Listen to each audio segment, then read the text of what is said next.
Good morning, teachers and friends. For our music project, we will be presenting about two important figures of music, Brahms and Wagner. First, we're going to start off with some background context of the songs of Brahms and Wagner. Both men viewed themselves as the rightful heir of Beethoven. Brahms has been considered by his contemporaries and by later writers as both a traditionalist and an innovator. His music is firmly rooted in the structures and compositional techniques of the classical masters. However, the same cannot be said for Wagner. Wagner's music was set more for program than was for Brahms. Wagner was more radical in his approach. His compositions, particularly those of the later period, are notable for their complex textures, rich harmonies and orchestration, and the elaborate use of leitmotifs, which are musical phrases associated with individual characters, places, ideas, or plot elements. His advances in musical language, such as extreme chromaticism and quickly shifting tonal centers, greatly influenced the development of classical music. His Tristan und Isolde is something described as marking the start of modern music. And that is exactly what we'll be discussing today. Wagner's Tristan und Isolde is actually inspired by the famous medieval love romance Tristan und Isolde by German poet Gottfried von Strasberg. During his time, this composition was considered extremely exotic. To prove that, let's listen to the introduction of the song, the piece.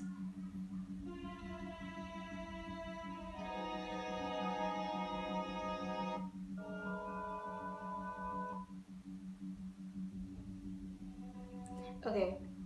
As you can hear, there's the presence of a distant chord. The very first chord in the piece, the Tristan chord, is of great significance in the move away from traditional tonal harmony as it resolves into another dissonant chord.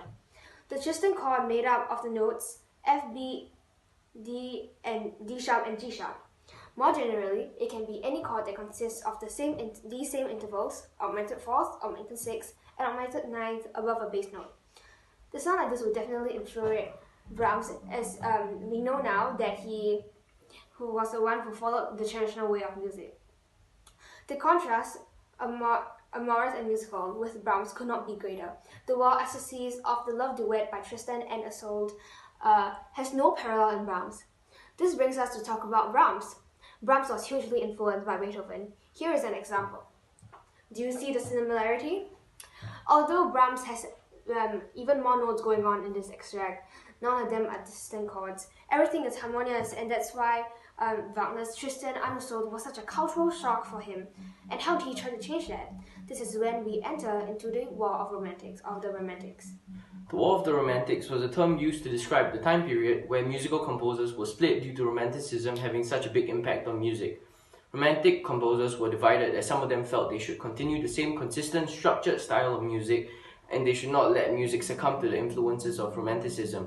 Some felt that they should let music be free, and it was during this period when composers started writing music that held stories and conveyed emotion. The conservatives, which Brahms was part of, felt that music should stay structured as it was in the classical period. Progressives felt that music should be free and not be confined to the regular rules that were put upon them.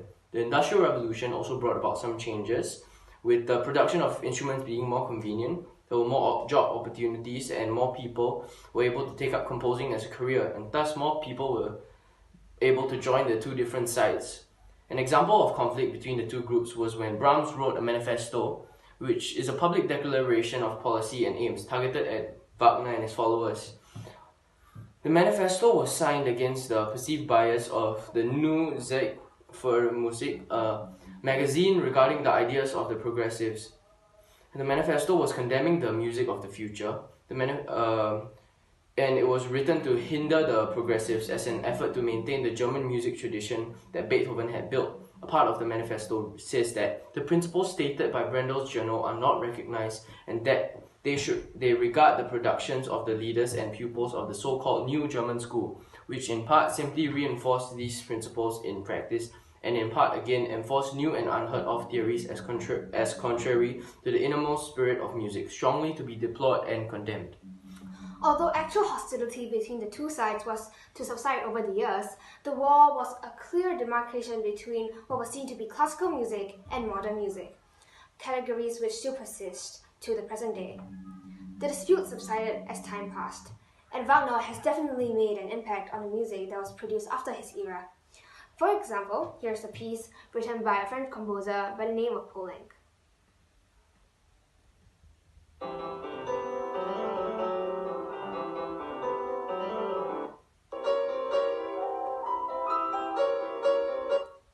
And the next example I have is a piece by Jean Apsil.